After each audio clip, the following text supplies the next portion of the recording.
Gimana sih awal mula merintis usaha ini?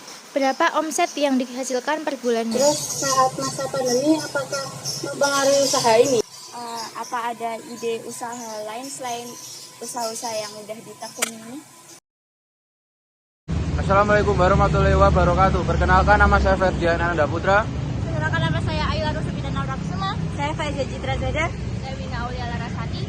Kami dari kelompok 1 akan meliput Owner dari Depot Sayur dan Ikan Segar Cebongan, dan ini ada masnya. Ayo. Ya Allah. Jadi stay tune. Guys. Stay tune. Bye.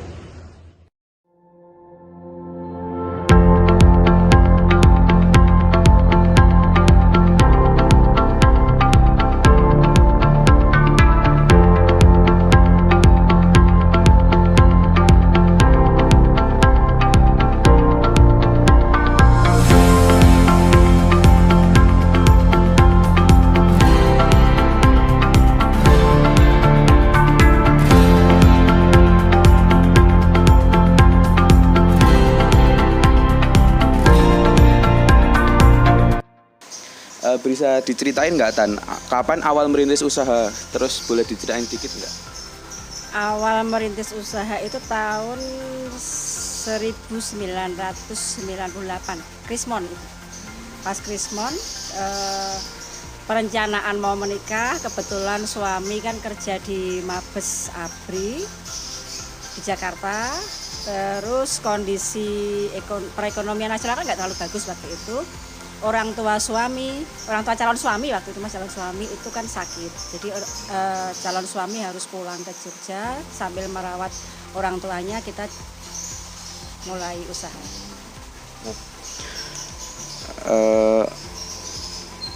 Gimana sih awal mula merintis usaha ini? Apakah ada kendala gitu? Kalau kendala, karena kita belum terlalu pengalaman aja ya. Jadi kita masih yang trial error gitu, kita coba. Yang pertama kendalanya adalah di supplier. Terus permodalan yang kita juga nggak siap, dan yang paling itu manajemen keuangan. Nah, jadi harus jatuh bangun dulu memang. Nah, selanjutnya cara ngatasin kendala tersebut tuh gimana sih? Kalau cara mengatasi ya cuma belajar dari pengalaman. Jadi yang kemarin gagal kita ulang, yang kemarin gagal kita ulang, kita perbaiki, kita evaluasi gitu aja. Awal muncul ide usaha ini tuh dari mana sih? Apakah dari lingkungan sekitar atau dari keluarga Tante tuh punya ide mau buat usaha itu sendiri gitu? Kalau usaha memang latar belakang dari keluarga saya memang semuanya pengusaha, tapi kalau bidang usaha itu memang kita create sendiri. Kita cari peluang yang waktu itu lagi booming, memang usaha pertama kan sembako.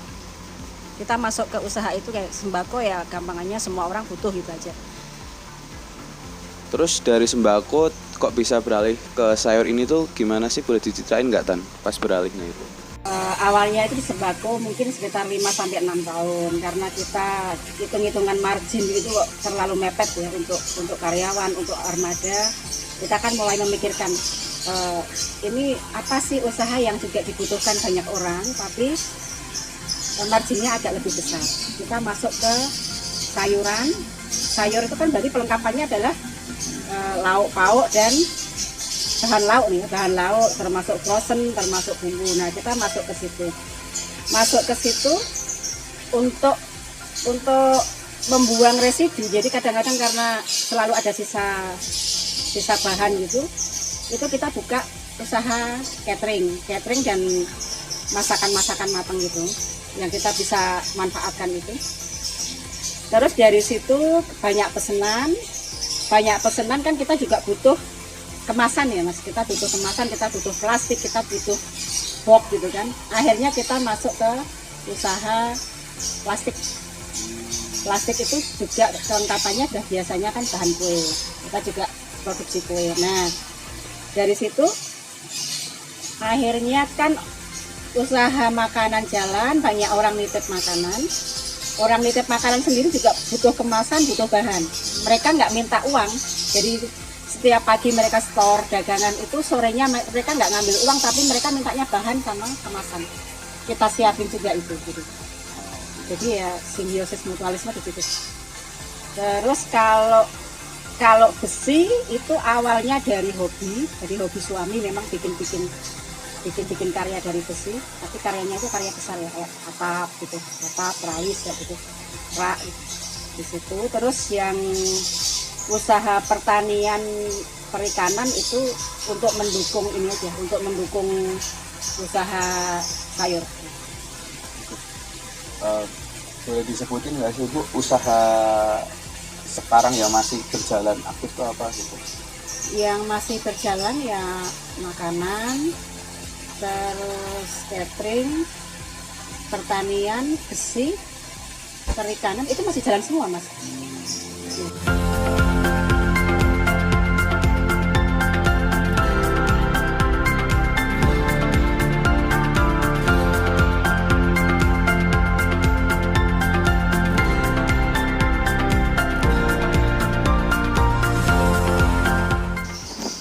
Tadi kan pertamanya itu ada usaha sembako dulu baru sayur. Kalau usaha sembako itu butuh karyawannya berapa, dan pas di sayur itu butuh karyawan berapa kan? Kalau dulu di awal masih sembako itu karyawan 4 orang. Kalau sekarang untuk semua cabang itu jumlah karyawan 32.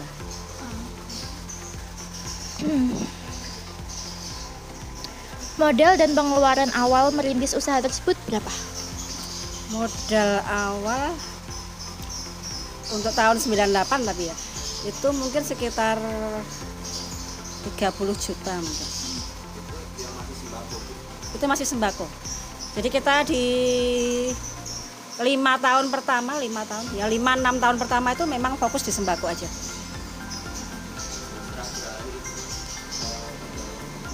Setelah sembako itu kita tambahannya malah justru ke makanan kecil, ke makanan jajanan pasar.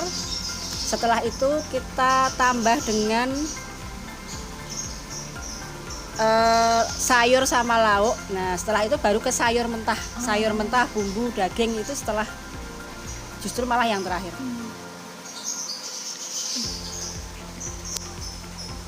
Berapa omset yang dihasilkan per bulannya untuk usaha ini? Untuk saat ini, untuk keseluruhan ya? Iya. Untuk keseluruhan per bulan omset kotor itu mungkin sekitar 900 sampai 1,2 M mungkin ya per bulan.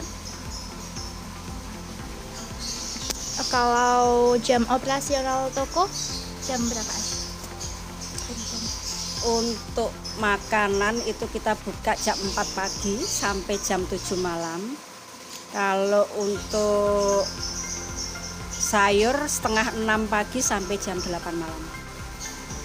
Tadi kan usaha sayur itu apakah kulaan atau hasil tanam sendiri? Kalau kulaan gimana? Kalau misalnya hasil tanam sendiri itu gimana cara? Sebagian hasil panenan sendiri karena kita juga punya lahan sayur, tapi karena nggak cukup juga pakai supplier, dua orang supplier pagi sama sore. Itu dari Muntilan sama dari Kulon Progo.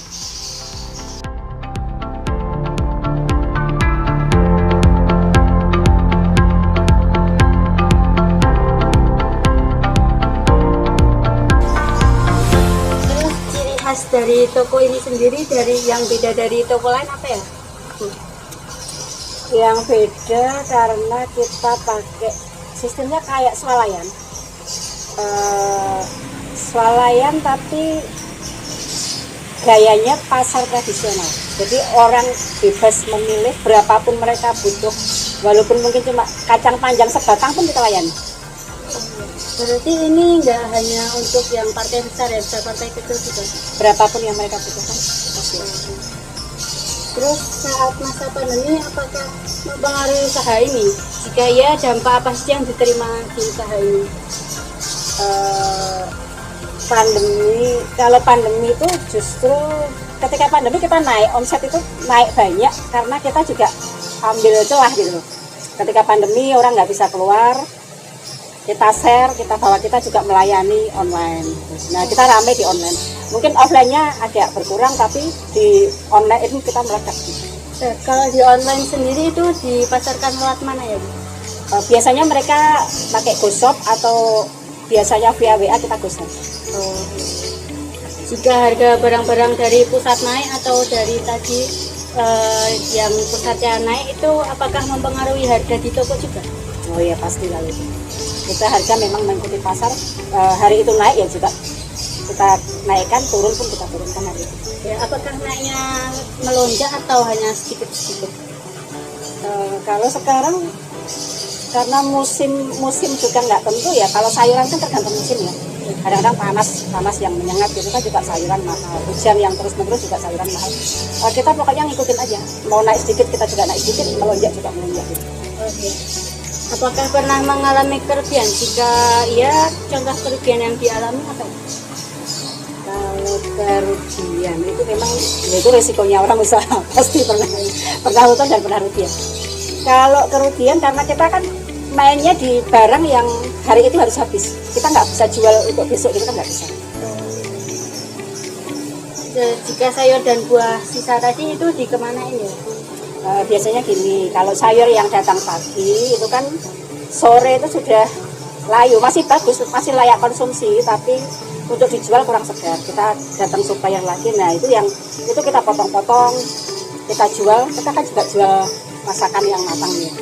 Nah, itu sebagian kita jual, sebagian masuknya ke pondok. Adakah perlakuan khusus untuk pelanggan pada hari-hari tertentu, misalnya diskon atau apa? Kalau untuk itu ya paling cuma Jumat Berkah itu kita siapkan nasi box sama minuman.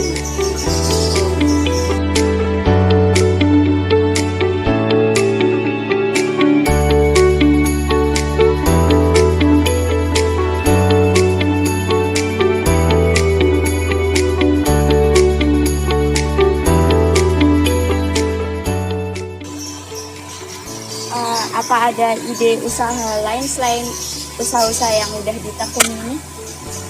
Untuk sementara karena kita mainnya di banyak ini Mbak, kita kan main di perikanan juga, kita punya kolam, kita pertanian, kita punya lahan sayur, terus kita juga punya usaha besi, jadi kita bikin pagar-pagar gitu, kayak ini ring basket juga kita bikin sendiri, tralis gitu. Kita punya usaha makanan, terus sayur, sembako. Jadi untuk sementara ini karena saya masih sendiri ya, saya pegang sendiri, anak-anak juga belum bisa bantu, untuk sementara itu. Apakah ada cara untuk menarik pelanggan gitu?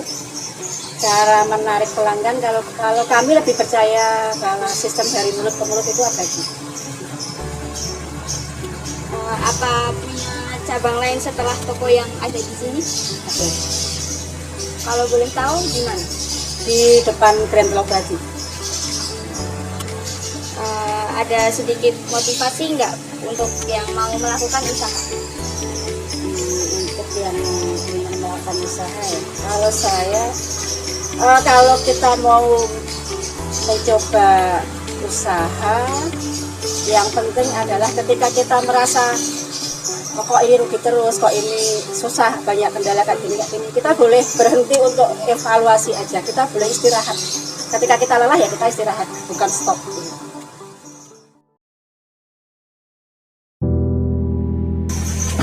Nama saya Titi Istahati, umur saya 48 tahun.